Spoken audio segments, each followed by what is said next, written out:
Hello, Barry Anderson from Trade Ideas with today's edition of What Makes This Trade Great. Look at this PXMD, guys. You know what struck me about this one really though is this is a short, okay? 343 was the suggestion. So it popped up and then it started to move down and look what it did from there. I mean, as we speak, this is a 30% gain, okay? You know, now it has popped up here, but that was even more, I think it was down about 35%. What really strikes me about this one, though, is that, you know, it's such a low float. It's only about, I don't know, we have 327,000 in the float. So certainly under a million in the float.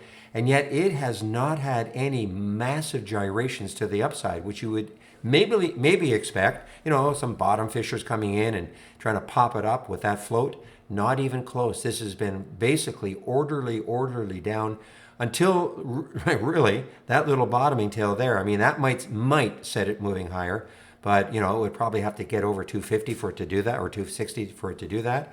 We'll have to wait and there we go. Just as I'm talking, it's wiping out that bottoming tail.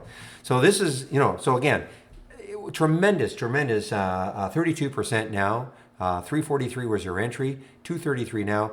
Granted, you probably would have taken some profit here, maybe some profit here, so you might not have that much left, but hang on. I mean, now at this point, this is an all-time low for this stock.